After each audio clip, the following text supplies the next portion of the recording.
Hey everybody. So, after I was streaming early this morning, figuring out just what it is that what was going on with that old streaming dongle, um, I thought to myself, today is Sunday, and a lot of people, well, not as many as they used to, are going to church. Well, if you're an atheist, you certainly don't go to church. So, what if there was an atheist church? Like, what would that be like? First off, atheists don't go to church, so like if you think this is like some sort of I don't know, like feel good, like I'm gonna teach you something of any real like social value, then the answer is you should probably turn your screen off now because I'm not gonna do anything like that today. I mean, the closest thing to any sort of advice I'll give you is, I guess, live long and prosper, something like that. But so I did come a little prepared. I'm pretty sure the audio was correct this time. Um, Double check that. I'm gonna make a doggone checklist that I'm gonna go through, but until the processes are cemented, as in I'm still waiting on additional hardware to fully complete the setup. But until then, I'll just hopefully not make too many more mistakes, right? So this morning I am actually watching on Twitch, I'm watching the Discord, I'm watching on YouTube chat, and I'm also watching on Facebook. So if you're watching this on one of those, I seem to keep missing people on Facebook because I don't watch it.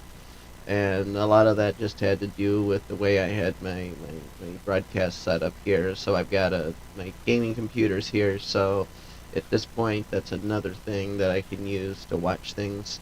So I now have plenty of screens, plenty of things to watch what people are talking about. So yeah, so if you have any problems, can't hear me, or don't like something, well, if you don't like it, jump off a cliff.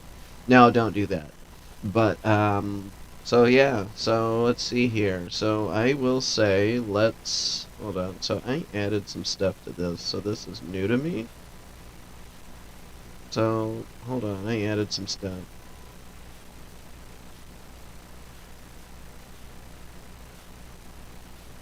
No, I missed something really important. Give me a second.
Alright, I'm back now. Now, something very important, some graphics that I made just for this, so yeah, literally after I made the stream, all of the graphics that you see that are new, I just kind of pooped out. So, I would like us to take 1 second here, well, a moment, or maybe a few moments, to honor our Lord and Savior, Stephen Hawking. He died for your education. Alright, now that that's done.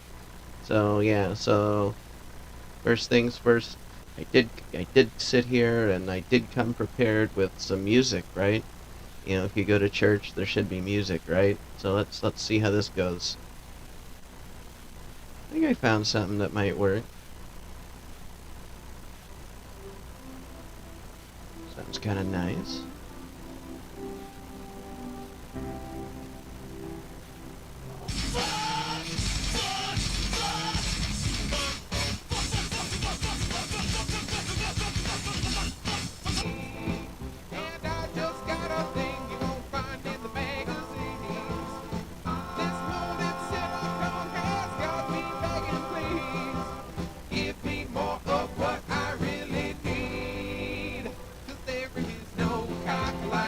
Oh, fuck. Okay, I guess I shouldn't pick music.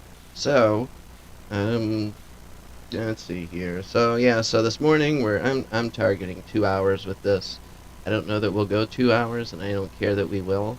Now that I got the game streaming setup working, kind of working well enough, I might be able to squeeze 2 hours. So yeah, so far, woke up early, streamed, had breakfast, had my shower, put on my Sunday best, and here we are, right? So, what's next? So, I think we should light a joint. Yeah, I'm gonna light a joint. I need to get high. No church is complete without being high.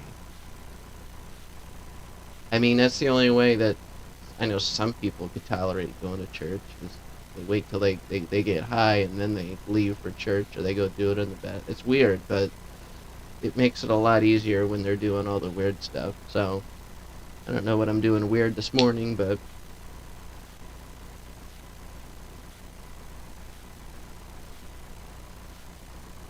there we go. Lights up pretty good. Ew.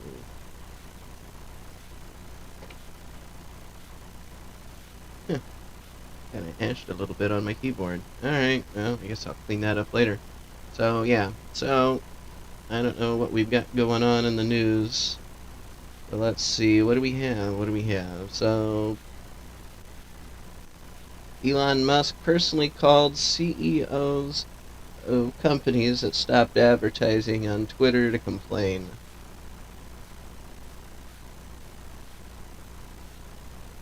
Did that die already? God damn it.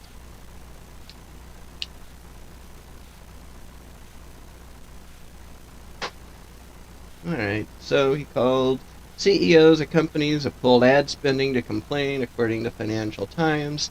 His calls backfired, and other brands, so apparently if companies decide they don't like you and they don't want to buy advertising from you anymore, you absolutely shouldn't call them up, and especially if you're Elon Musk. He's really pissing off a lot of people.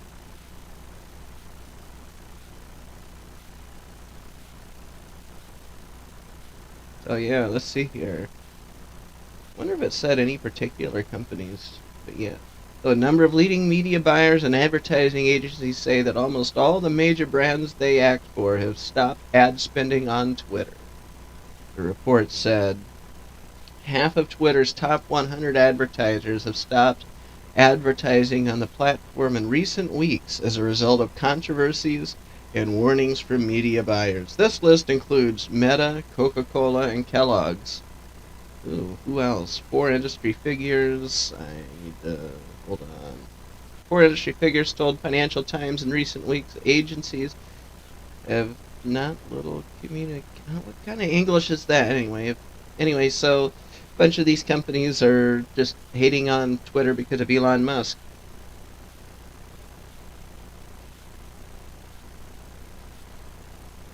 So Derek Johnson, the president of civil rights organization, the NAACP, last week urged advertisers to stop using Twitter because of Musk's decisions to reinstate former U.S. President Donald Trump's account. Any advertiser still funding Twitter should immediately pause all advertising. Because he's racist, right? And I live on the bridge of the Enterprise. The NAACP chief also hit out at Musk using a garbage poll to determine if he should let Trump return. I'm saying that because I don't necessarily like Trump, but he should not have been banned.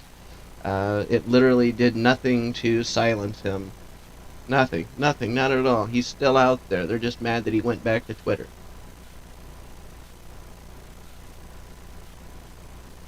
You know, what's real funny about that, he's not even coming back to Twitter. He's outright said, unless something's changed, and I might find that out going through the news here, but as far as I know, he's staying on his own island, Trump Social. So yeah, that's fascinating. But yeah, that seems to be what's spearheading all this mass exodus of people. So let's see here. Oil prices face fresh volatility on new Russia sanctions. OPEC decision. Let's see if there's anything of value there. OPEC and its allies are due to make a big call on oil production next week, a day before expanded sanctions are set to strike Russia's energy industry. I don't. So the problem with like trying to not care about oil prices is we all rely on oil. We drive, everything. You know, reading news and smoking a joint doesn't work. But what does work is people who drill oil, and I think that's what they're trying to slow down. Is yeah, the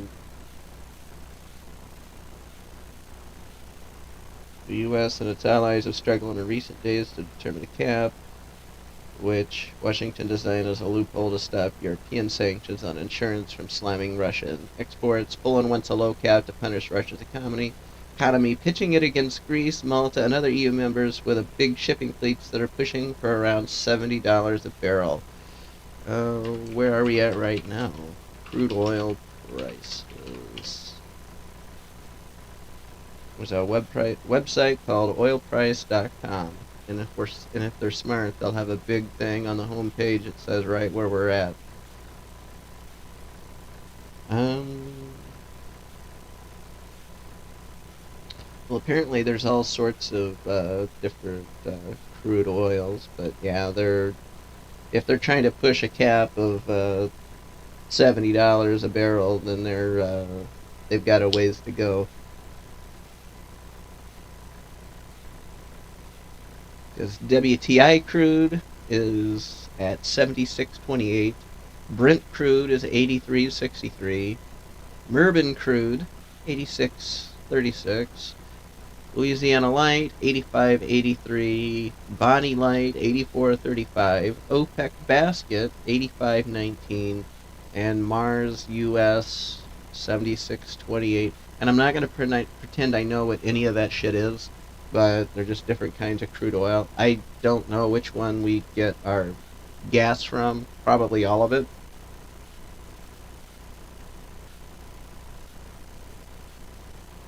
But either way, they got a ways to go before they'll hit that $70 barrel cap. But if all goes well, they'll push it down to a point where like fuel prices might actually be moderately sane. So let's see, anything else?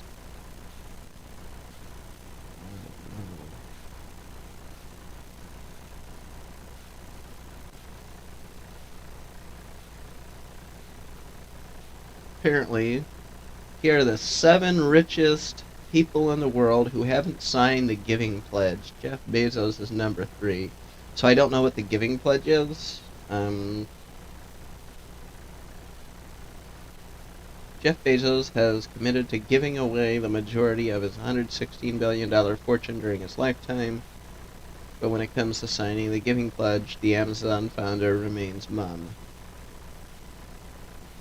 I'll like that later. So the pledge launched, but okay, so apparently they're trying to encourage billionaires to give away their money, and Jeff Bezos doesn't want to give up his money the way he. Anyway, they're yeah. I'm just looking at Bing News, and the weird thing is every time you refresh, it gives you new articles. It seems like as long as you don't refresh right away. That's actually pissed me off a few times because I saw something and then as I was clicking away I caught that was something I wanted to read. And yeah, I sometimes I'd get lucky to remember what I read, searched for it, found it. But yeah. Ooh, Disney's $180 million animated movie bombs at the box office amid CEO shakeout. So it's an animated movie. Let's see here. So what it wasn't was Black Panther: Wakanda Forever, and I need to go watch that. But that did really good. It earned 63 million. But there's something else that made only 4.2 million, called Strange World. So it had a budget of 180 million, and over a 5-day period, they only made 24 million. So yeah, that's funny. I didn't even know what it's about. Let's see if it says. Yeah. Follows a family of explorers whose differences put them at risk during a critical mission into tumultuous territory. Um, yeah, so apparently they put out a movie that sucked. Surprise, right? What else? What else? Oh, somebody named Dr. Disrespect, probably a Twitch streamer, has been banned from Call of Duty Warzone 2. So I didn't start playing that till this morning. Here is. Oh, he got banned from the game itself. So there's proximity chat. So yeah, I can't explain it to you. So proximity chat was a feature introduced in Call of Duty Modern Warfare 2 with the purpose of bringing players together and using the voice chat function that is both a strength and also a potential weakness. Proximity chat allows players to overhear enemy squad members if they draw close enough, but also allows them to listen on opposing members' conversations as well. Although apparently they've been got creative and used it for other things. But yeah, he got banned for 7 days on a live stream on November 24th. Apparently, he's an a-hole in proximity chat. I don't know how else to describe it. But yeah, that's what it sounds like. Like he's probably going in there uh, just to talk trash. That's probably what it is. So what gets me is like gaming has changed. So as the internet has evolved over the last 20, 30 years, the internet has changed like drastically with the way we regard gaming. So trash talking in gaming has always been a thing. It's always been a thing, and like they flat out, it's all So, but and talking crap on the internet's always been a thing too. What's changed is the way that people react to it. So yeah, so it used to be able to say all sorts of obscenities just to trash people, and people were a little shocked and upset because their kids were playing on there, and it was the kids that were saying the worst of the stuff. Like you ever sit there and go into some of these games, Xbox Live, even Fortnite, just anything where there's a game where there's lots of kids that are gonna be playing? They're really foul mouthed. Yeah, if you think your kid's an angel or you think that the games are the reason your kids are swearing, no, you are. So don't even, but the point is, so people have reacted poorly to the way people have trash talk because apparently they think it shouldn't happen, they can't handle it. Gaming is incredibly competitive, especially when you consider that they have, like esports has turned into a thing. And I'm not completely familiar with esports, but there are leagues that are being set up all over the country. I can tell you that I was shocked to find out that there are park districts in the state of Illinois that operate in an esports league. There's also other centers that operate, on that same league. But the point is, um, people are going to talk trash. They're going to swear. It's going to be filthy. So now I can say that, like, in the case of, like, Dr. Disrespect, he probably had more visibility doing this because he's on Twitch. So, so that just reminds me that I need to make sure that I watch what I say. But, at the same time, it's like, I think there's still some leeway with what you can get away with, but yeah. But the thing is, when people like this get banned from a game because they're being too toxic in their chats, they're really bad. They're not just moderate bad. They're not just light bad. They're flat out like they deserve the ban usually. But yeah, so it looks like he circumvented the ban, got on somebody else's account. Um, so I don't know. Yeah, but apparently he's been like pissing off Activision for quite a while anyway. So like apparently there was a creator event that he wasn't invited to. And honestly, with a name like Doctor Disrespect, you really think he's gonna be a nice guy? So a lot of all the stuff you can just like search for online. I was on Gamerant. Um, so we just had Thanksgiving and then Black Friday. So anybody go and get any cool things on Black Friday? I bought some things on Black Friday, but I didn't buy anything that was actually on a Black Friday sale. I probably could have, but I was more worried. I was more focused on getting a few things that I actually needed, including stuff for the stream. So like yeah. So that's what my shopping experience consisted of. But yeah, so this year they did something different. I can't remember if they did this last year too or not, but so Black Friday is historically violent and crazy and really hectic. And so like there's been literal killings at when the stores would open their door historically. And you can Google these. You can find these news articles. There's gobs of them because people are fucking animals. Um, they get excited about $200, $300 TVs that are normally twice that much, and whatever else they have for sale. But for some reason, it's always the fucking TVs. But yeah, so and I could have got a deal on like I saw some TVs there that I could have found use of, but I really don't. See, I don't even watch the TV that I have, so put things in perspective. So I run this turn my bedroom into a YouTube studio. I have a TV in here. It usually sits off. If I want to sit and watch something, I grab a laptop and I take it, where I sleep, but I watch it in bed. That's what I do. And it's like, so, like, for me to spend money on a TV, it's just stupid because I can't justify doing it. I'm literally sitting over here with my gaming computer with its monitor. I've got a laptop right in front of me, and then to the right of me, I've got another laptop that's hooked up to a docking station. It's got two monitors, although I think one of them's crapped out. I probably need to reboot.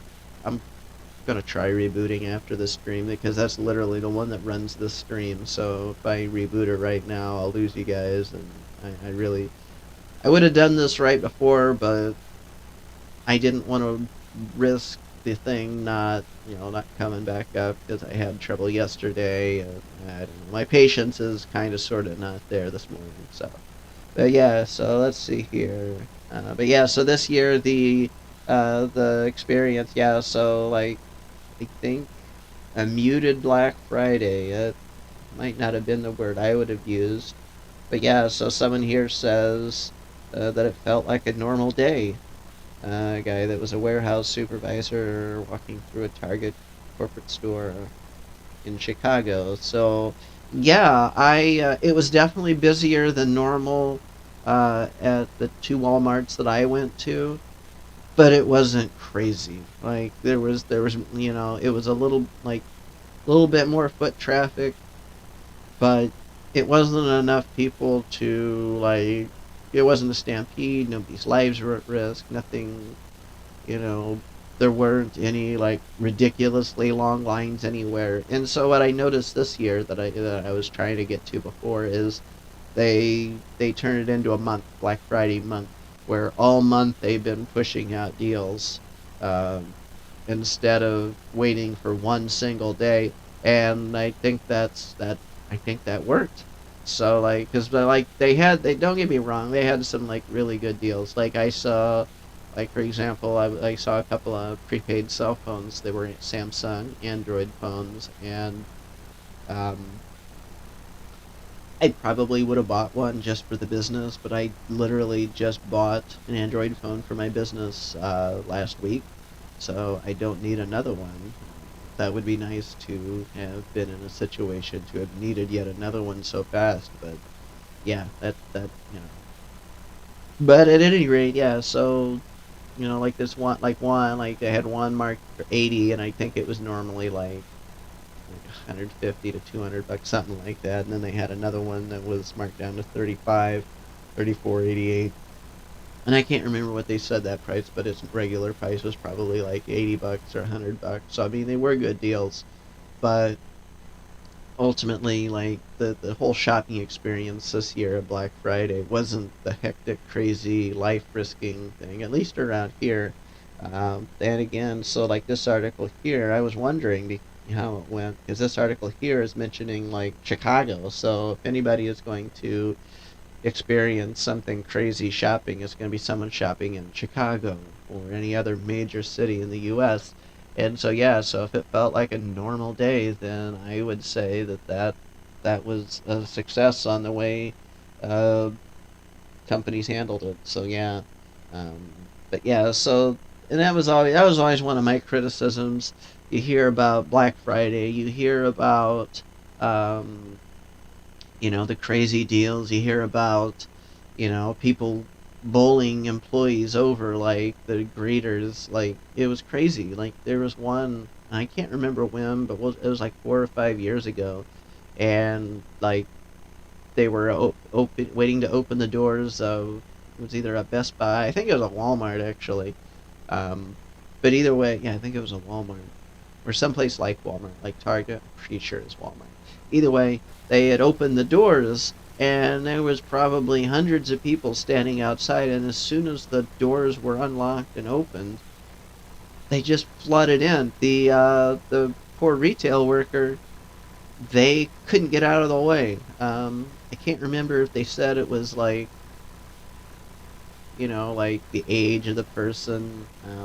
But, a lot of those Walmart greeters typically are old people, but not always. So, I mean, but either way, like, I don't think anybody could have gotten out of the way from people flooding in, like, because as soon as you unlock the doors and people are waiting to get in, like, this is the one thing that's always pissed me off about the American mindset for, like, any sort of shopping, any sort of, like if a store has hours that they're closed and then they open, there are literally people who will sit there. For one, they will try to get in there before the store is open, like they feel they're entitled to getting in beforehand. Just like there's people who will try to get, in after the store is closed, but that's a whole different problem. But just for opening. And so, but then there's people that will literally wait for the store to open up the doors, and they will just come barging in, barging in, barging in. And you wonder why people who work retail wind up developing things like PTSD, anxiety, depression, just all sorts of mental health issues, because that's very stressful. Well, even if you're an extrovert, even if you love people, that's going to hurt you long run if you're being forced to just deal with people who are coming in, and then they, and retail shoppers in America are stupid. Oh, here's an expired coupon. Will you still honor it? No. Well, I want to talk to your manager. And so people like that exist. I don't know why. And so yeah, but apparently this year Black Friday, what I saw was about what everybody else saw, so that's good actually. So retail stores do have a responsibility to keep things safe, as possible for their workers. So, but yeah, and that was, And they have a responsibility to do a lot of other things that they dropped the ball on, like a few years ago when they had with the pandemic and people were buying the crap out of toilet paper and other essential items, just stocking up because somebody said, "Oh, we're gonna run out because it's all made in China and we're not gonna." And don't get me wrong, that definitely put a strain on the supply chains, but just from that alone. But then people acting like idiots. It was up to the stores to stop it before it got too crazy. Like within like a week or two of it starting, it was just published, well known. Like even people like me who barely pay attention, barely leave the house, were fully aware how ridiculous and stupid it was to buy toilet paper. Like I did real good before I was able to write. Like it took about 3 months before it got back to at least a reasonably sane buying experience. But prior to that, I had just stocked up on toilet paper. I had a roommate that was using excessive amounts of TP that left, and it was just down to me and one other guy that neither one of us or have ever. Anyway, the point is, we had at least a 24 pack, and I think we had like another 6 pack that we were working on, and we were able to make that last for a couple months. So yeah, two dudes generally don't use that much toilet paper, but yeah. So but that's really like but not everybody had that luck, and I had given out a few rolls to people. But yeah, I mean, what made that work too was while I knew that there was a problem, I wasn't just resting on my supply and knowing that I could buy it like normal. Like I would go in stores and look for toilet paper and buy whatever I could at the time. And yeah, like there was literally like, America, you should be ashamed of yourself. You should absolutely be ridiculously ashamed of yourself. You can do better than this, but you didn't. And so, yeah.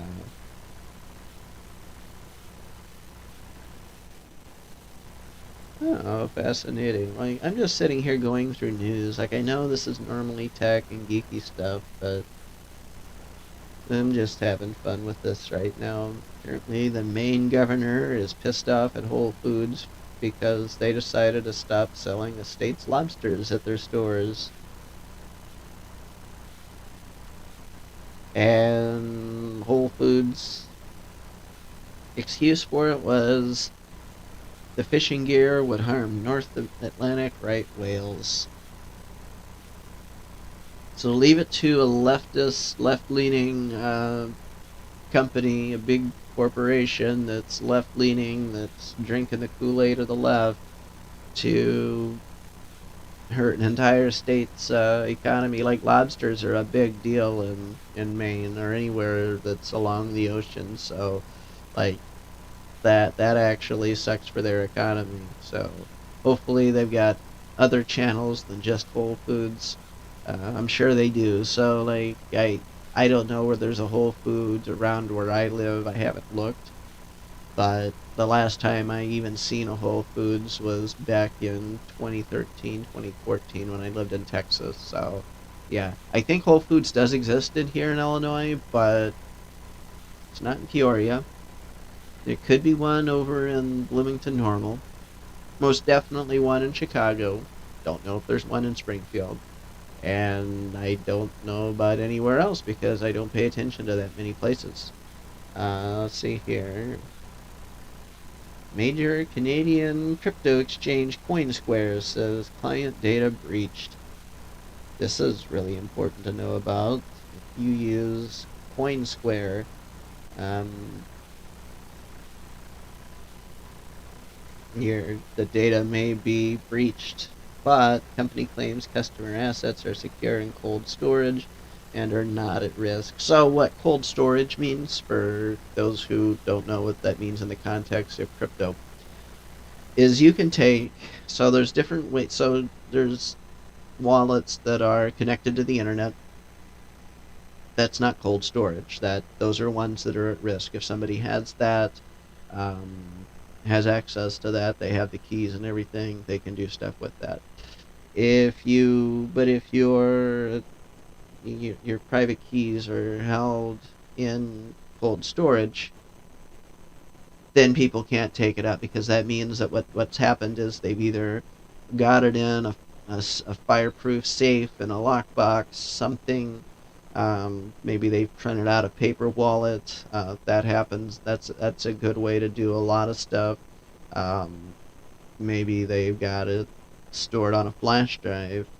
And also, on the same vein of flash drives, there are crypto wallets that exist that resemble really fancy flash drives, but obviously they're way more than that. But yeah, there's so supposedly the customer assets are secure in cold storage. So if you're so the exchange, which touts itself as Canada's trusted platform to securely buy, sell, and trade Bitcoin, Ethereum, and more, had emailed customers yesterday to report a data incident in which an unauthorized third party had access to customer database containing personal information. Excuse me. According to the email, the breach exposed customer names, email addresses, residential addresses, phone numbers, dates of birth, device IDs, public wallet addresses, transaction history, and account balances. So as long as they didn't have like the private keys stored anywhere, so like if you're doing using crypto, your security, your standard operating SOP, standard operating procedure should have a greater amount of security. You should be using two-factor authentication. You should be embracing physical wallets, offline wallets. So if you can't afford a crypto wallet, at the very least, get a paper wallet and put it in something safe, fire safe. Best part about a paper wallet is you can actually make multiple copies of it, so you can have some sort of redundancy. So, you know, but you got to watch that. That's not good either, unless you absolutely have to have a backup. But you can have backups of crypto wallets and even on flash drives. But yeah, but either so it's like so customer names, email addresses. So yeah, let's go through this list and explain where the dangers are. So names by themselves could be risky because some people you can Google. For example, I know you can Google me, and you'll absolutely find I'm out details about me aren't out there. The exact details I'm not sure, but so you can type in my name and you'll know a few things about me. You'll find me on LinkedIn, you'll find me on social media, other places. You'll definitely find me here on Twitch. um, you can learn a great deal about a person just by knowing their name. But email addresses. So, but first, name and residential addresses. Those are like if you're going to do a thing where you're going to look up somebody. Um, if you type in a first name, last name, city, and state, you can often find you can find articles. You can find uh, you know you can find records. You can find all sorts of clues. Um, to that will cue you if about where a person lives. Um, so yeah, and I'm not going to tell you how to dox people. That's not what's going to happen here today. But that's absolutely um, the best way to start if you're trying to find somebody. But yeah, so email addresses again.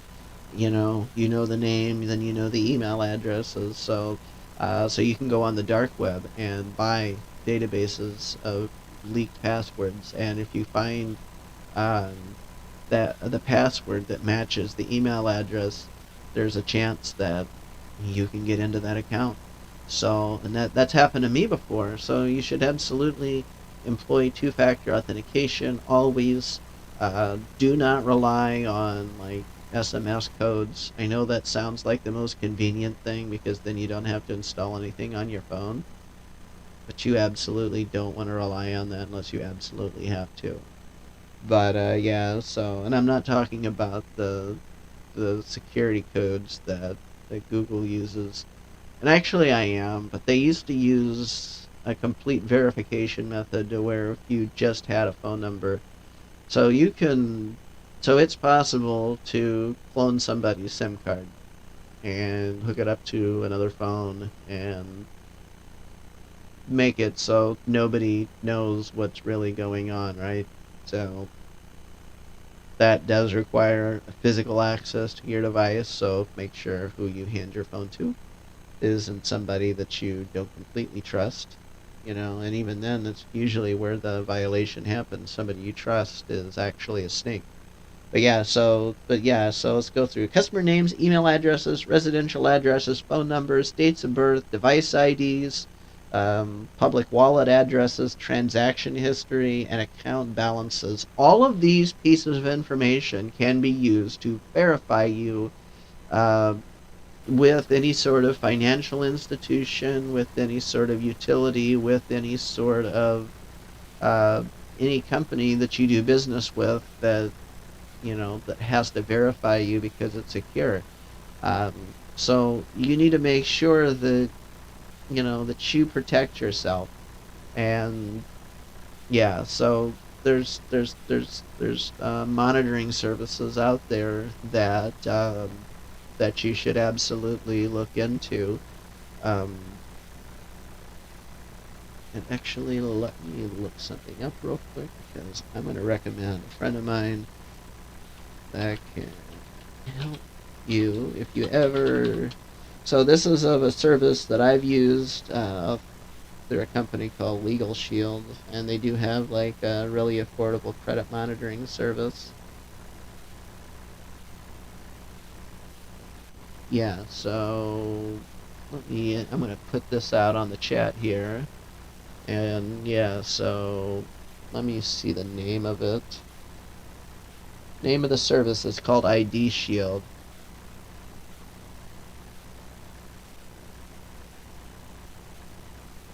Yeah, and she can hook you up with ID Shield. So if you're in the U.S. anyway, that's who I would consult about that. They do consult it's more than just credit monitoring. So yeah, so in the case of any sort of breach, they'll this yeah get a hold of her. She can explain it better. The website can explain it better than me. I've used it. I don't currently have it active. Um, but I would absolutely get on board with this because that's something you got to watch out for every time you use a service like crypto, anything where there's a big data breach. This is why those services exist because it happened. If it can, it happened to me. Day after Christmas, it was like 2 years ago, 3 years ago, something like that. I think, yeah, it was like 2018. And so there were some other things going on that I had going on, so I had unfortunately blamed somebody that had nothing to fucking do with it. But, like, I had static with somebody, right? So I was afraid they were, because this was something that I felt was up their alley, that if they had a problem with somebody, they would have. But that's not what happened at all. I don't know what really happened.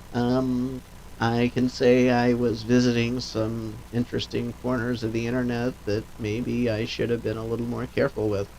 And but yeah, so very likely I downloaded something that had malware that it slipped by my antivirus protection.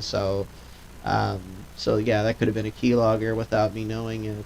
I remember I woke up at like 4:30 a.m. Something just told me that I needed to wake up, and I went straight to my computer and I actually locked somebody out of trying to get into yet another email account. So yeah, I definitely lost my primary Gmail temporarily. I played hell getting that back. And just so you know, a good tip if that ever happens to you, make it a habit to use a computer. Use a web browser to regularly just log into your Google account. What happens is if you are not logged in, you can still bring up that page. So you can't see your dashboard without being logged in.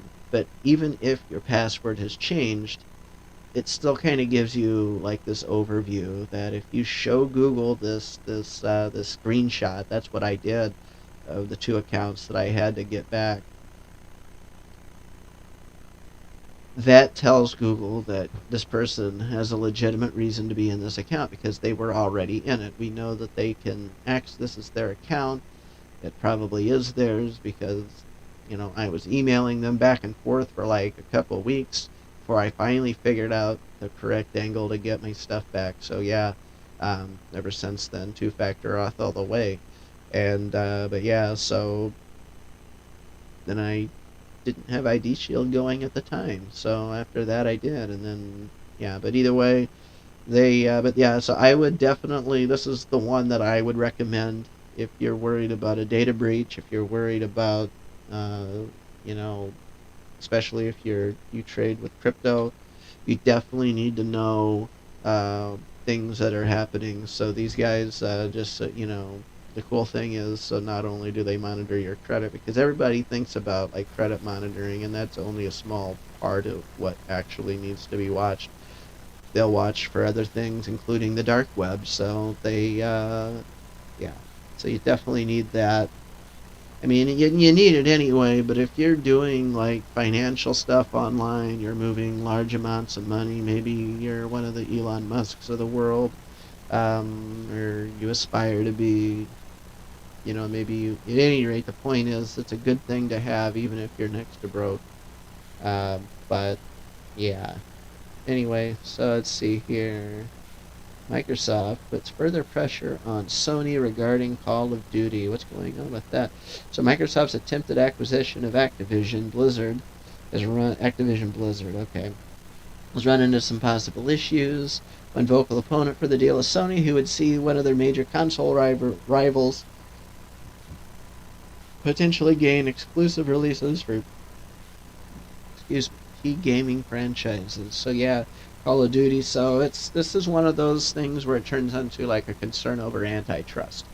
So yeah, so just like when T-Mobile was trying to buy out Sprint, it was a lot of discussion and a lot of pushback because are they going to turn into um, a monopoly by buying one of the biggest competitors? And Sprint completely ran their business in the ground. That's why they were selling. That's why they were out. That they were done.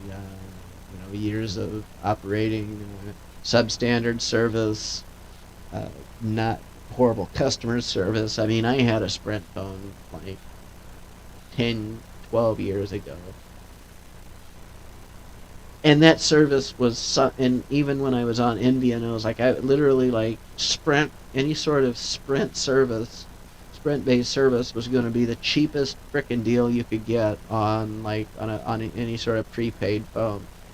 And so the second cheapest was T-Mobile, and that's still true. T-Mobile is still like if you're looking for like the cheapest, um, and actually up until recently. So like now that Verizon has they acquired TracFone, I think it was late last year, but they're just now coming into like really full swing. They've rebranded a lot of those brands. Like I'm using a phone right now for my business using Total by Verizon. That's what it's called now. And it used to be just Total Wireless. It was one of the TracFone brands, but so now you can get cheap prepaid service on, I think they call it America's Best Network. But yeah, I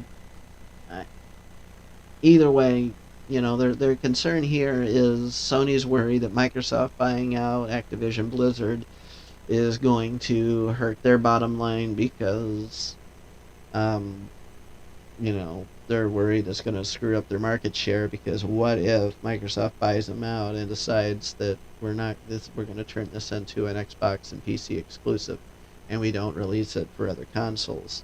Because that's one of the concerns that I would have if I was Sony, uh, if that was happening, because they very well could. And Call of Duty is a huge franchise, um, and that you know not being able to play that on your hardware would significantly hurt their market share. Um, and yeah, so and I think there was some Call of Duty stuff that may have been, yeah. So they're worried about like adding it to like Xbox Game Pass. So Game Pass, so one of the things that's been coming up in the last few years are subscription services where kind of like with Netflix and Hulu and the like, you pay a subscription fee and you can get access to different movies and TV shows. And so like, now it's turning into a thing for like games, and I had played around with one a few. It was last year. I don't think I had an active. It might have been this year where I turned on the subscription again for a month or two. But EA Play, they have different subscription levels. I just did it because I wanted to play a bunch of the Star Wars games that I didn't get a chance to play over the years. Uh, just that was due to financials, and finally I had hardware and a little bit of money, and it's like, well, I'm not going to sit there and invest a couple $100 all of a sudden in games that I'm probably going to play through once and then not play, which is really how a lot of it is, because I don't have a lot of time for gaming, and so now I can make more time because streaming is a focus. So hopefully I'll be doing some more of that. But I might even do some of that later today. Who knows? So like they're worried about Microsoft's Game Pass. That's exactly what that is. So you pay a monthly fee, and uh, you can access a library of games. Microsoft Game Pass, I believe they're still doing this thing where they have games that you can get permanently free for your account, and because that was always a thing with like Xbox Live Gold, where as long as you were subscribed, this month's free game.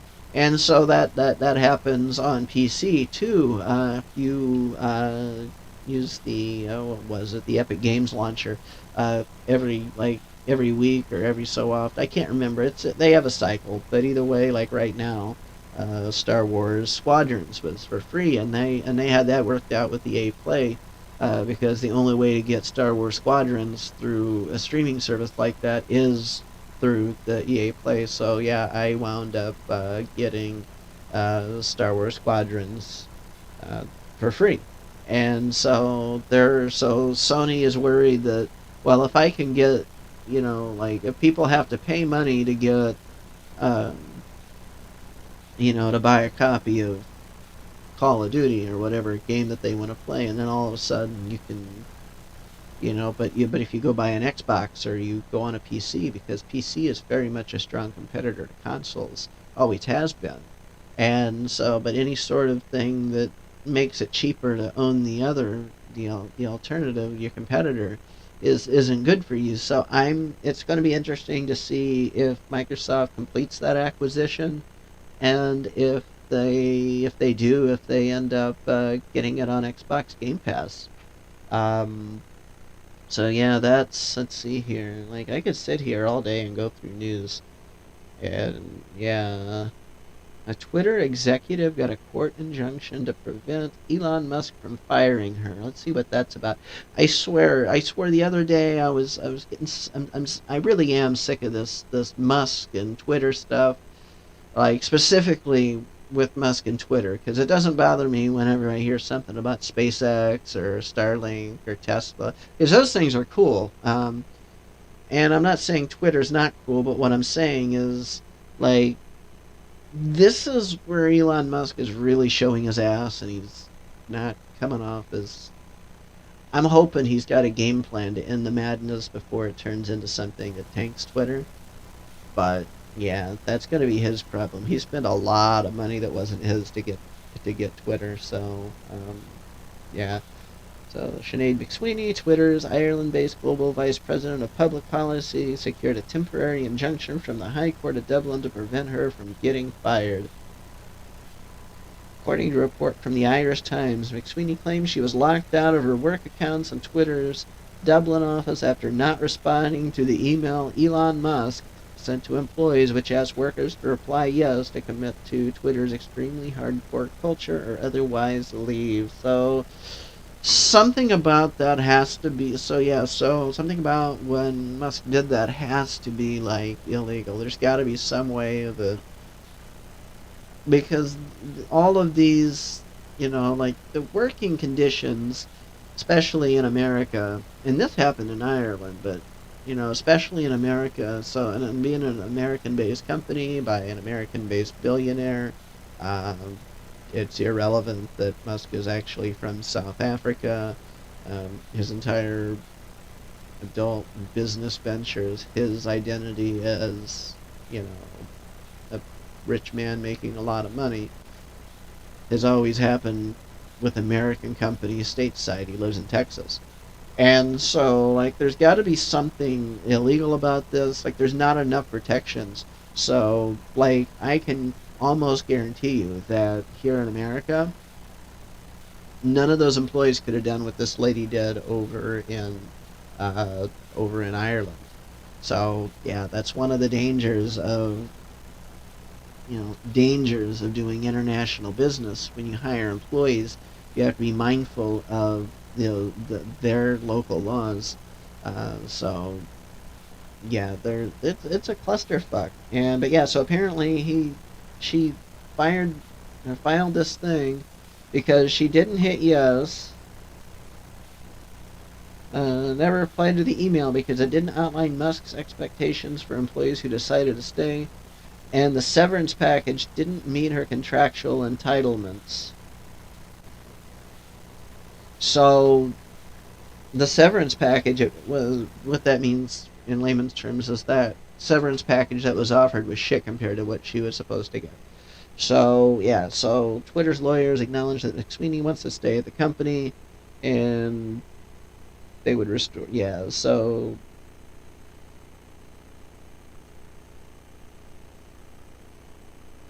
Justice Brian O'More granted McSweeney the injunction on Friday, which prevents Twitter from firing her, but doesn't reinstate her employment. So they'll revisit the case next week.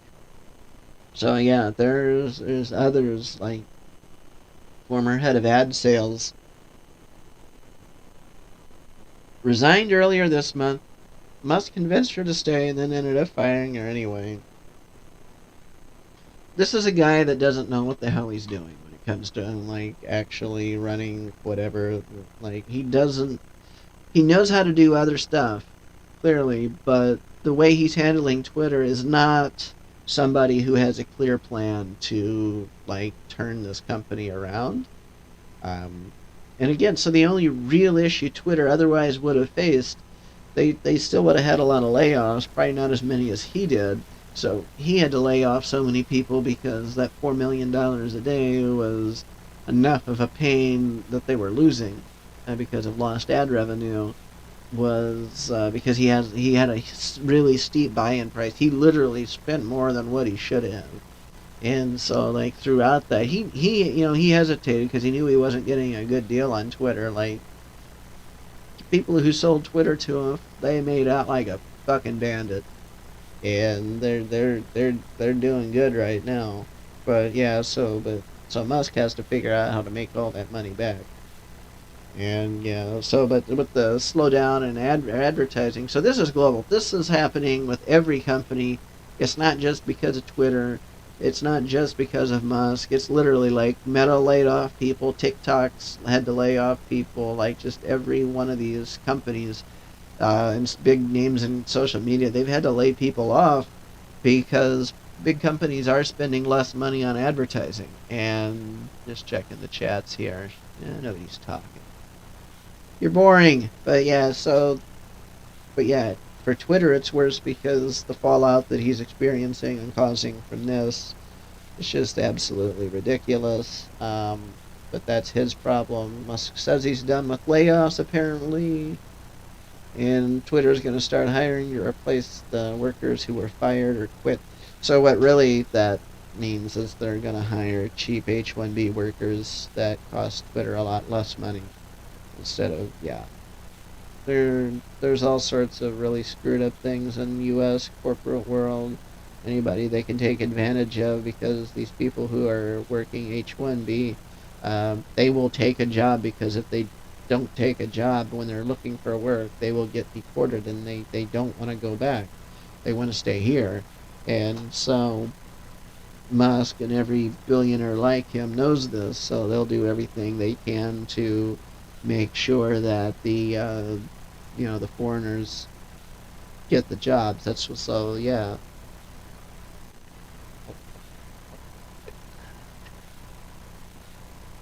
But yeah, let's see here. What else? Don't care about Trump. Don't care about Kanye West. No, actually, I do care about that though. So apparently, Adidas launches a misconduct investigation into Kanye West behavior after claims of Ye showing adult films during meetings and creating a toxic environment. So I think Adidas was one of the companies um, that decided to quit associating with Kanye West.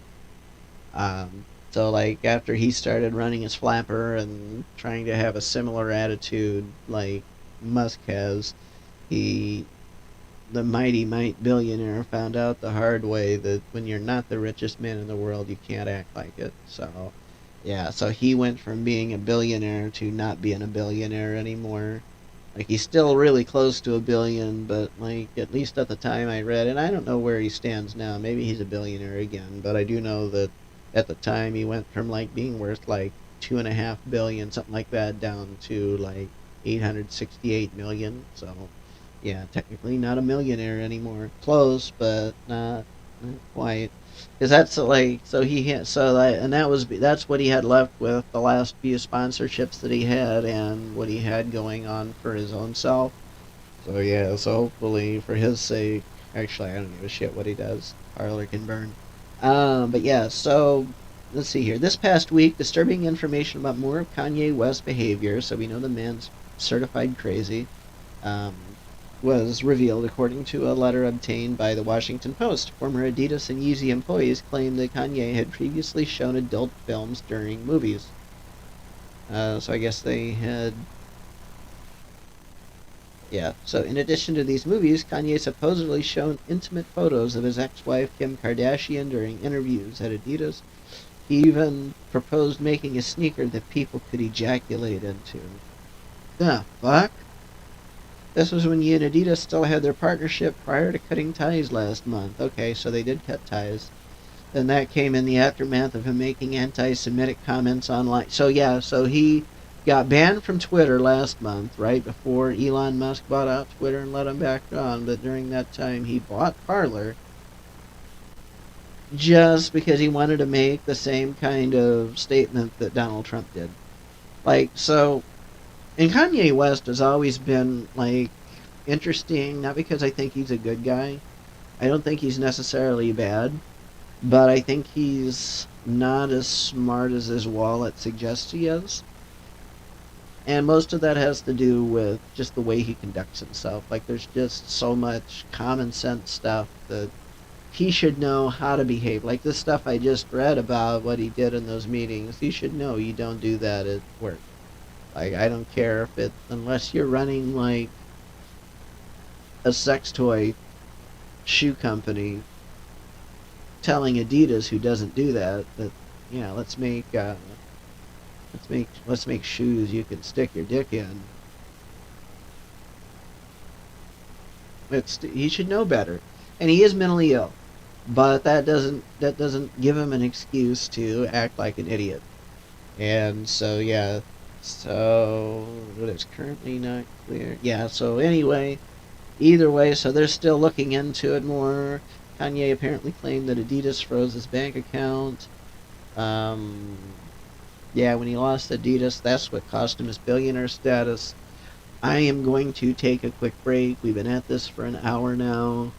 According to the Twitch stream, I've been at this a lot longer, but I know I only started this right around before 10:30. So, um, but anyway, I'm gonna break for a few minutes. I'm gonna catch my yeah, regain composure. Maybe I'll have something else worth doing.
Alrighty, I am back. So, yeah, so it took a little bit longer than I probably originally wanted to, but yeah, so that's okay. I just wanted to make this a total of 2 hours, a 15-minute break after talking for an hour straight, and I usually go for an hour. I think that's fair. So, but yeah, so let's see here. What kind of things do we want to talk about next? Hold on, I know what I want. Had to find a button. So let's see. So since this is Atheist Church, let's see if we have any prayer requests. Let's see if anything comes in. If anybody's wants an atheist prayer for them. Nope. Hey, look. Apparently not. So, yeah, so there's no such thing as an atheist prayer. If you're sick, go to the doctor. If you think you're gonna die, go to the doctor. If you are having trouble finding work or with money, you should probably get off your ass and go to work. If you're not making enough money at your current job, go and get a better job or get a second job. And if that's not an option, maybe you should learn to do something beyond, you know, play with yourself all day, I guess. I don't know. And if if you're having problems in your marriage or relationship, then you should probably stick your dick in your wife once in a while instead of the neighbor next door. I don't know. I'm not one to give advice, but that's pretty much, I got nothing. So yeah, so let's see here. Let's go into something that might be moderately fun. Instead of me tap dancing and stuff, let me go into Star Trek Online real quick. And we'll see because... yeah, we'll see how this goes, because the last few times it's been hit or miss if game servers are actually responding. And I don't know if it's my connection. My connection should be just fine. I know streaming can be a thing, and I'm not the only one using it right now, but yeah. So what part of that, why it was gone so long, is I went on a tangent and repackaged the other HDMI to USB-C. I bought 3 things. So I had a few things planned when I went to Walmart yesterday. I was already there to return one thing, which was USB-C to HDMI, because my desktop has USB-C, so I'd never bought something like that before. And so, let's turn the volume down. But yeah, like I'd never tried it before, so I didn't know what was, the ramifications of buying something like that. So it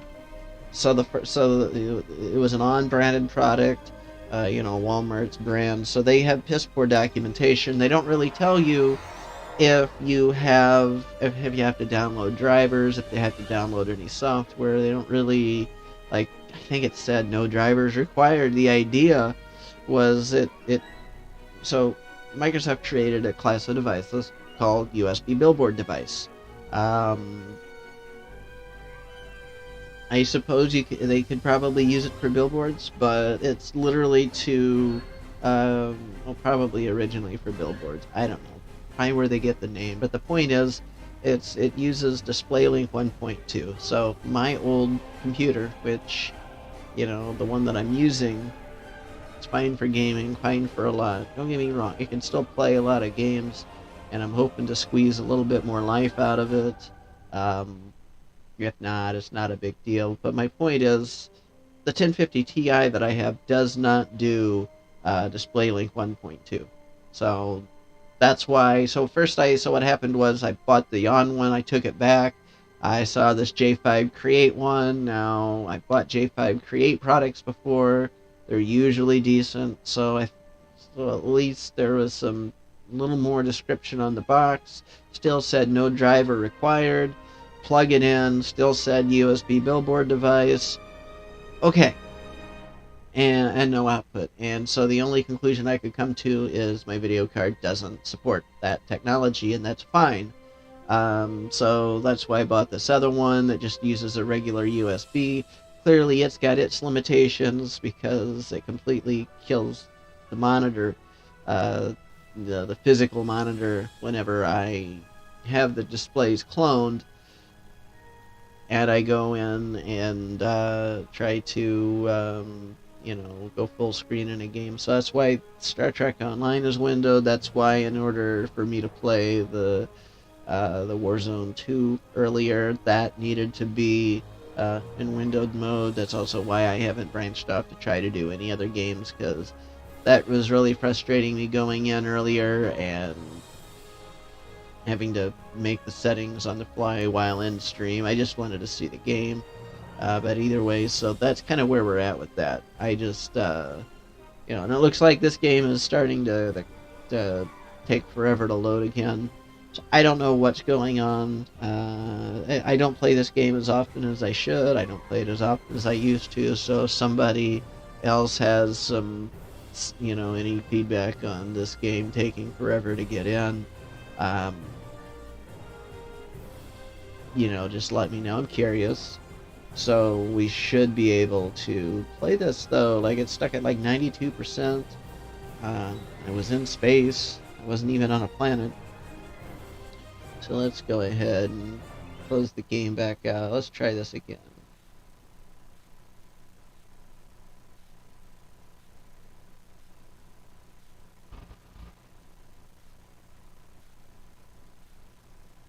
I mean, if it doesn't play, it doesn't play, but I'll let it sit for a little while.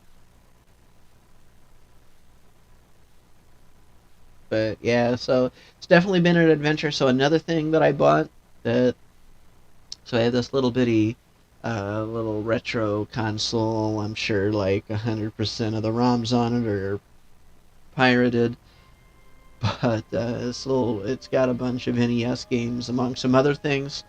But it's all right. But I want to be able to stream it too, because I love retro games.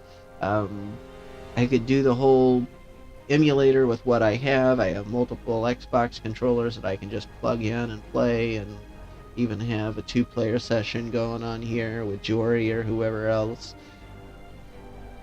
But the kicker with this little retro console is the controller is true to the original. It absolutely feels and looks like a NES controller, and I would rather have that experience. So I thought, well, what if I if I have that hooked up, because it uses RCA cables, and so if I got to go from HDMI to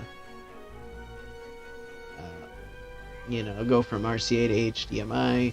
Well, unfortunately, in order for everything to work, now that I've been using this stuff and now that I've actually had time to think, I would have needed all 3 components to work that I bought. I don't want to buy another one of these USB dongles. I want to keep spending time with it, messing with it, trying to figure out what its limitations is. I may figure out why it kills the monitor when I go full screen. So I don't know yet exactly why that does that. But, the 2 of the things are going back today. And just because I can stream games at all, I want to continue. I'm going to hold on to it for now.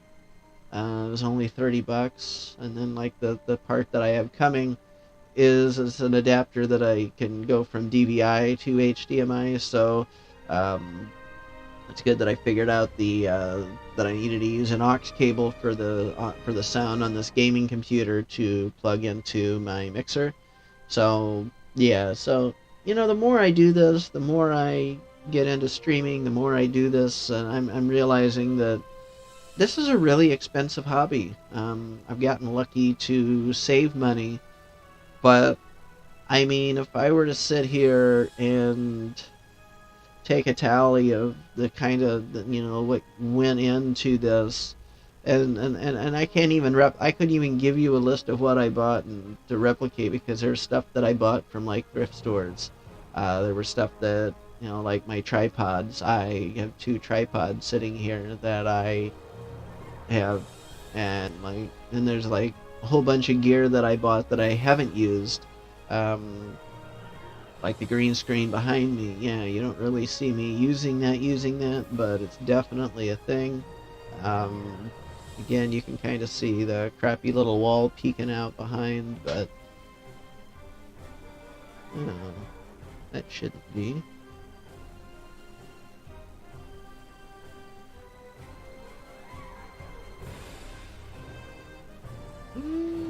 Okay, well, it doesn't matter. But yeah, so it's like, so like the two headsets. So like I started off, it's not even just what I've used. So like, I think I paid like $25 for the first mixer that apparently didn't even cut at the moment that I brought in a second person. There were some other jacks that were on it that should have actually done more than they did. At least it's fun. At least across the board, it was inferior to the one that I have. Oh look, I finally got into the game. That's fantastic. We're in the Badlands battle zone. Let's just go back in there. But yeah, so like, then having some matching stuff. So I bought stuff, like I spent $15 on a microphone boom that I'm not even using. I don't even know what I do with it. It's just sitting in a box right now. That came with, I bought 2 condenser mics that I don't even use. I tried to use that early on, and this one's just like a cheap piece of crap anyway, but it works. But yeah, and I thought it was a pile of crap. I mean, it is kind of. I mean, look, it's a no name. I think I paid like less than $10 for it, but and then some of those condenser mics can get a lot more expensive. It costs more money. Like I could have absolutely spent quadruple what I spent, and it's like, so I mean, the 2 headsets that I'm using are like $30 a whack. And in order to use those headsets with this mixer, I had to split it off, and those were like $6 adapters. So, then 60 for the mixer itself. I've got cables that I've had already, but those could have been. It gets really frustrating when I go spend money and I realize I need to do something else, and I spend money and it doesn't work because I've already spent so much.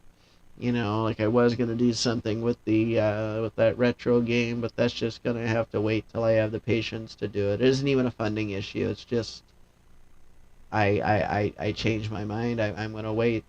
And maybe I'll realize that the emulator's the way to go for those, because I already go on and stream with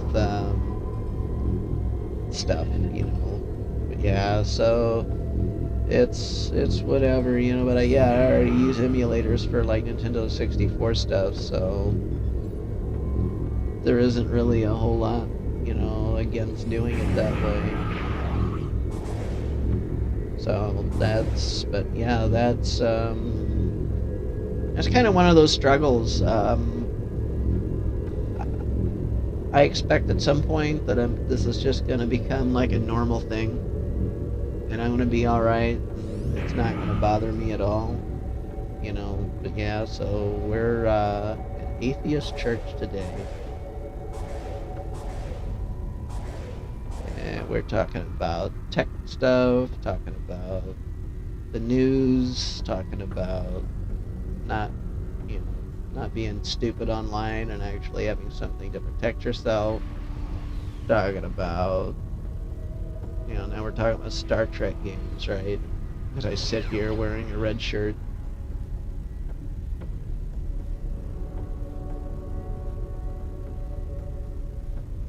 And I don't care who I offend with it. Like, if you have a problem with the fact new wave that of mirror universe ships is coming through. calling a stream Atheist Church on a Sunday morning when a lot of people are legitimately in an actual church, and if somebody finds that to be offensive for some reason, then that person is not my target audience, and therefore I don't care.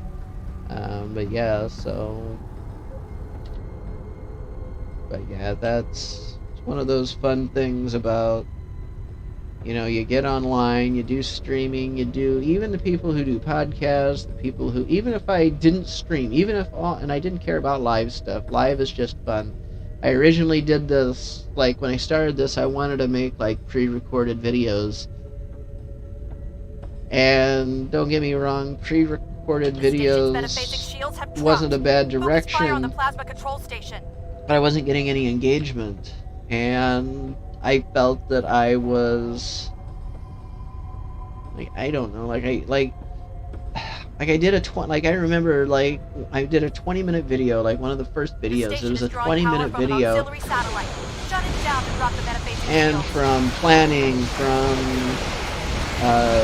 editing to recording, re-recording, timing things, any sort of editing, like, it wasn't edit heavy. Not a lot of what I do is edit heavy anyway. But, like, you know, it took me 8 hours to produce a 20-minute video, and after that 8 hours was spent, it wasn't even, like, it wasn't even uploaded yet. So yeah, so these are things that I consider when I look into videos to do. That's one of the reasons I prefer live streaming right now, because flat out, like, I'm on here 2 hours, like, I might spend a little bit, you know, might spend some time prepping, but I'm really gearing myself towards doing this in a way I can just kind of do it off the cuff and not really worry about, you know, a lot of prep time, because I don't have a lot of time to prep. I just want to be able to get up and do.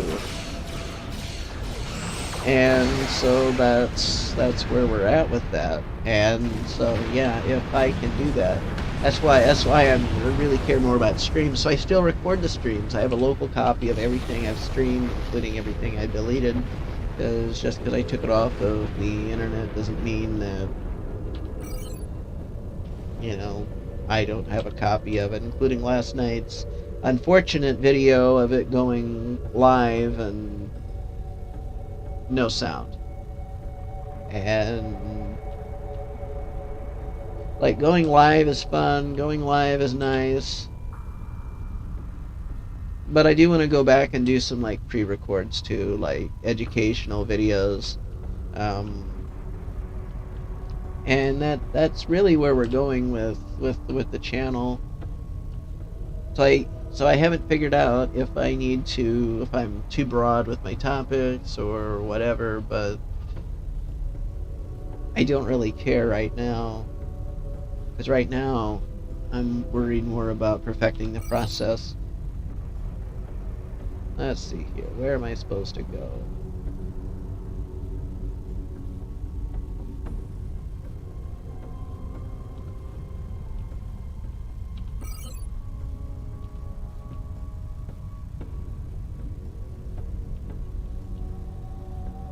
Yeah, we got 30 minutes left in the stream before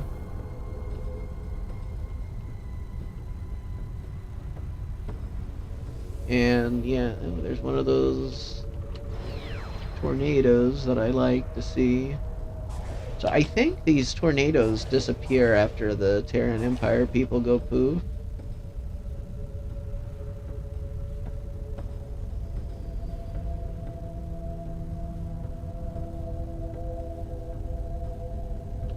Yeah, I don't know.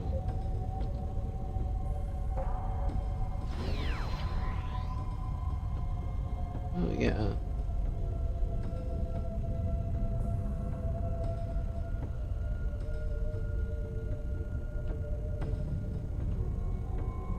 So, yeah, like, I can't even, like, fly into them. Not letting me, it's just flat out. What the fuck?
Ooh, I just lost a bunch of my fighters.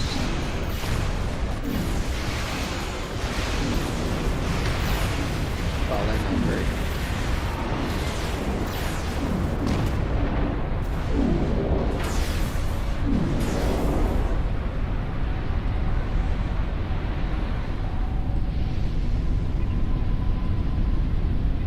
Nebula science vessel incoming.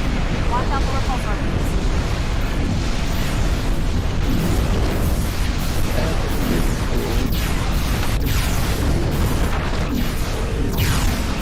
Nebula science vessel incoming. Watch out for repulsor beams.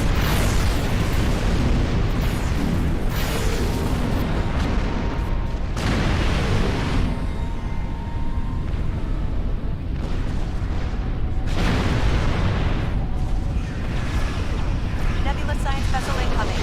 Watch out for repulsor beams. Good fighters. Nebula science vessel incoming. Watch out for repulsor beams. Yeah, so it sounds like these science vessels are popping up to back up this power station. And we're working on shutting down the power station. So we gotta keep holding them off until, yeah. Nebula science vessel incoming. Watch out for repulsor beams. Nebula science vessel incoming. Watch out for repulsor beams.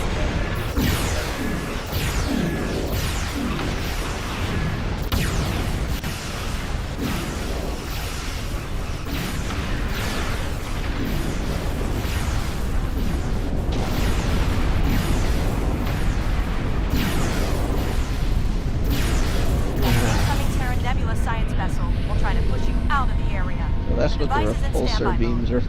Complete the shutdown process. Fighters. Device shutdown complete. Excellent work. Alright, so we go on to the next one there. Oh wait, yeah, we'll need people to shoot. Blast them out of the head.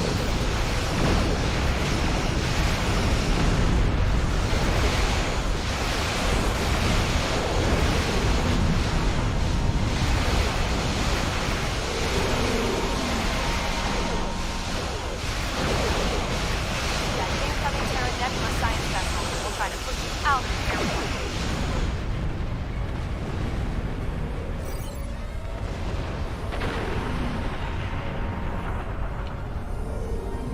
Alright, so we're going to the next waypoint. Might as well replace one of my fighters. There we go. So we go in with a full complement of everybody that we need to fight.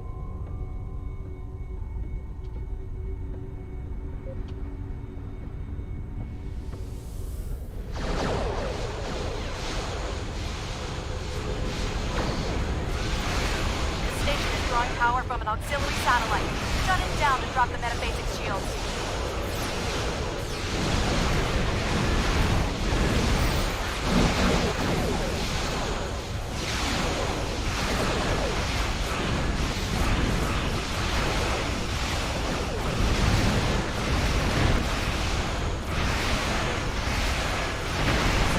These are Metaphases defense shields are dropped. platforms.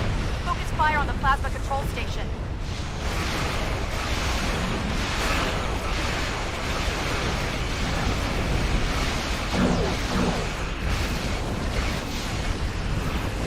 The station is drawing power from an auxiliary satellite. Shut it down to drop the metaphases shields. A really intense fight.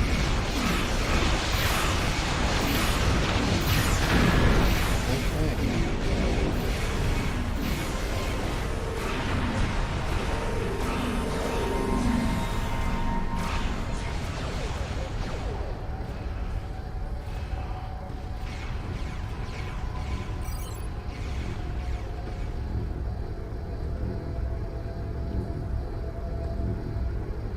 The station's metaphasic shields have dropped. Focus fire on the plasma control station.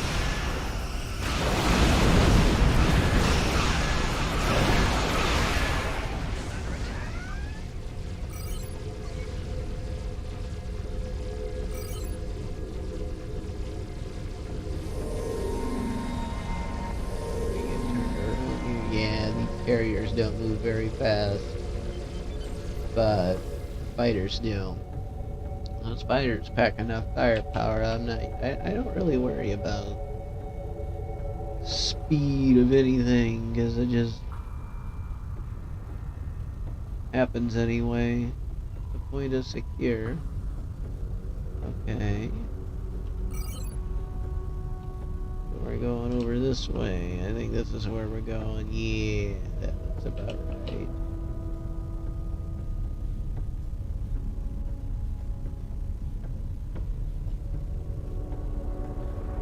I did prank calls. Would anybody want to listen? Yeah, I bet you would. Is it the last question?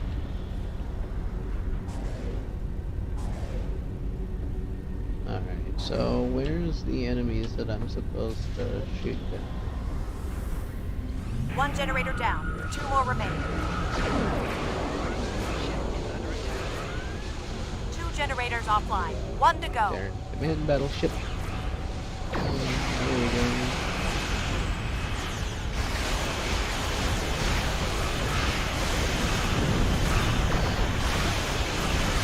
Lay down, stand up.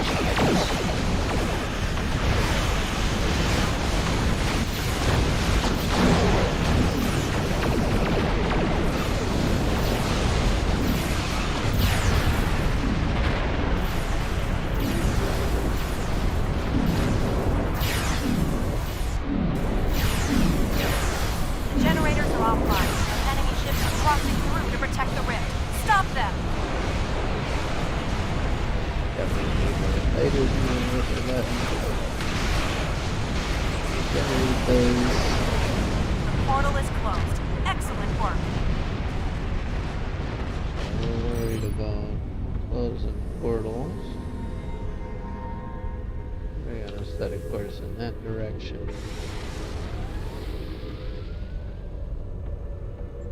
Where they're going, so. Whoa. They losing, like, are they? Is their engines on fire? Looks like it. Caractella, DV heavy metal. I think that's, excuse me. I think that faction is the Jem'Hadar.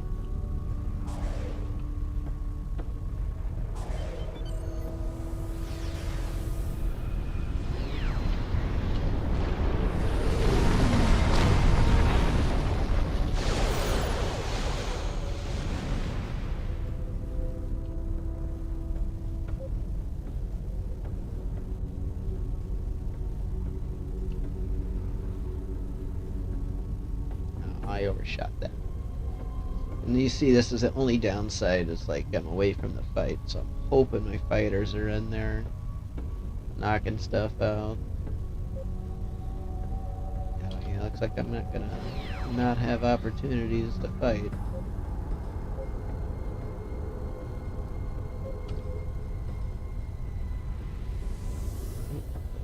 Nebula clouds.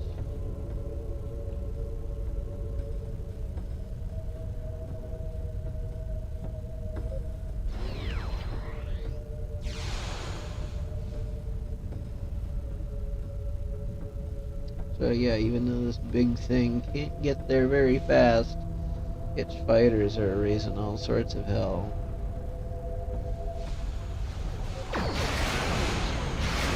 But when we get right in the phaser arc, bye-bye.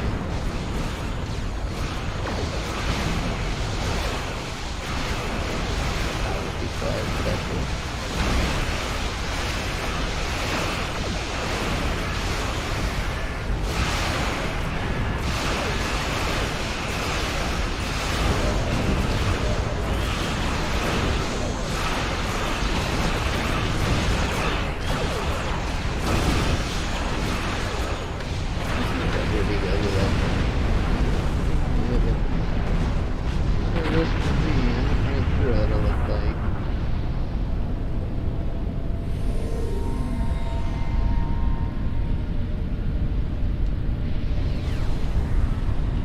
There we go, went right to the fire. Watch out. tornado. The Terra Nebula class science vessel Those show up right when the away from enemies the do. satellite.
Nebulous science vessel incoming. Watch out for repulsor beams.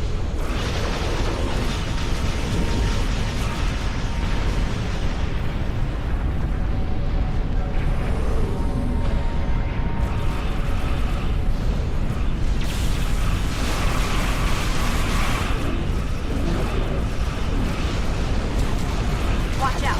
Terran Nebulous class science vessel. Repulsors away from the satellite.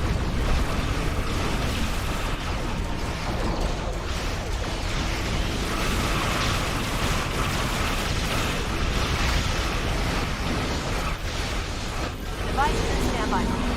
Complete the shutdown process. Device shutdown complete. Excellent work. The near universe bases are transitioning to our universe. Head to their locations to stop them.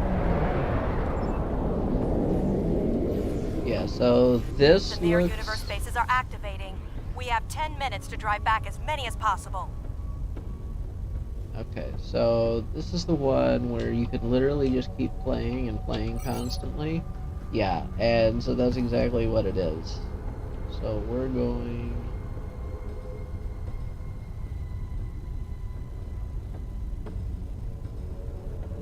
Everybody's going this way, so we're gonna go...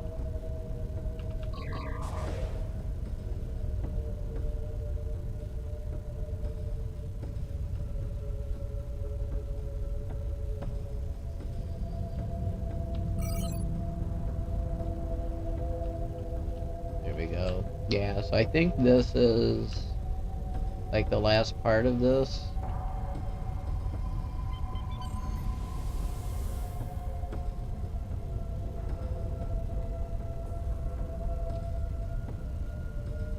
Disengage full impulse.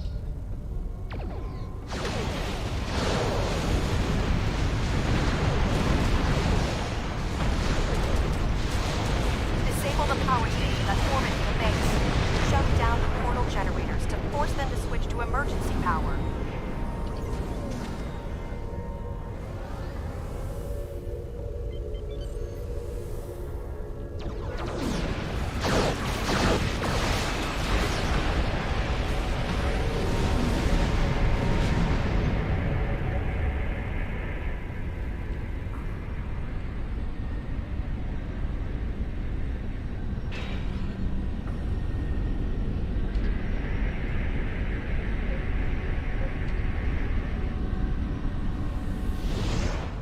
Looks like the fighters made it all the way over there, even though it's going to take me a hot minute to get Destroy there. the plasma control station and deactivate its auxiliary So the satellite. whole thing is, I can be over...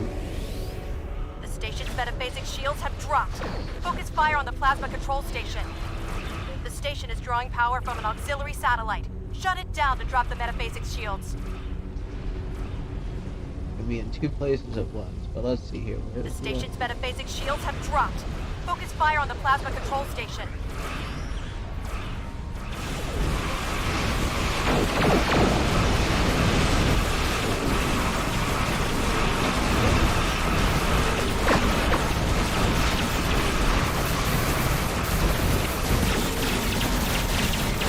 Make repair!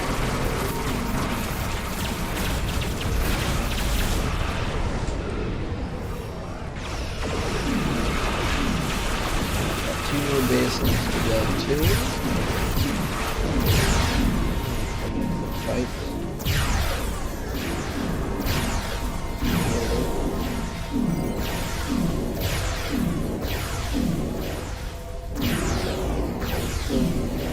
Way.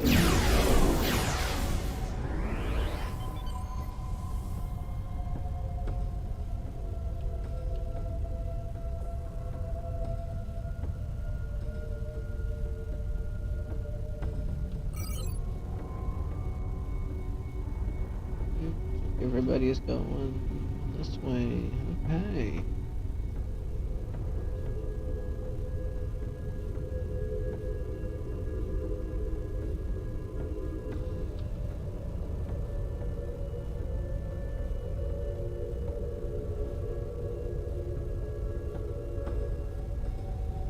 Oh fuck. Terraknor. Okay. Okay. drawing power from an auxiliary satellite. Shut it down to drop the metaphasic shields. The station's metaphasic shields have dropped. Focus fire on the plasma control station.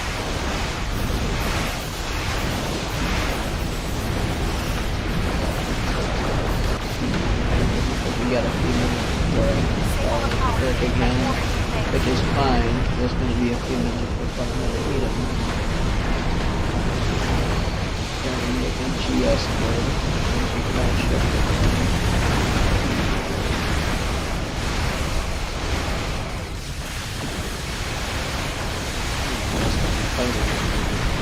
That's bullshit.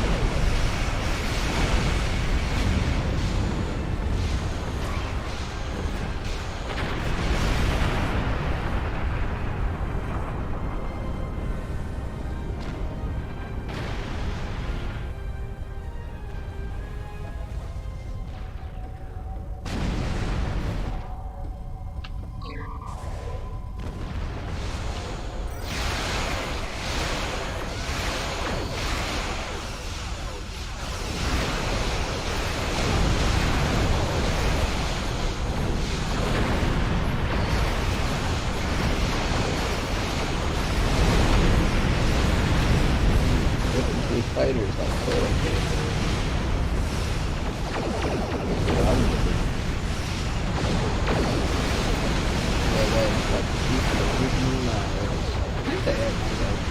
You know what? My headcanon, they are. They're automated.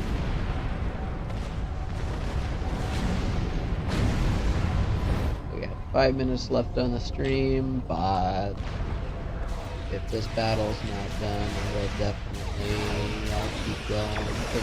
Why would I kill the battle at this point? Disable the power station that's orbiting the base. Shut down the portal section. Force them to switch to emergency power.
All 3 bases have been forced back. Excellent work.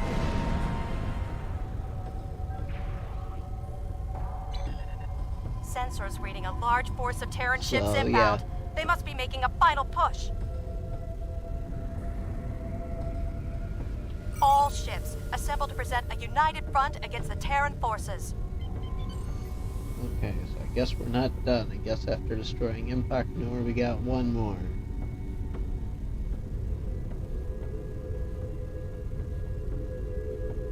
Okay, return to the staging area to...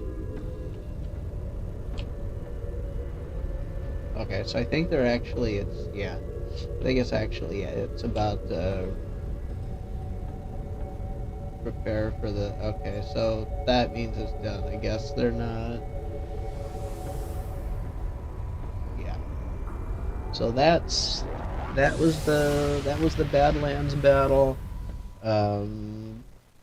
I thought that was fun, but yeah, that's,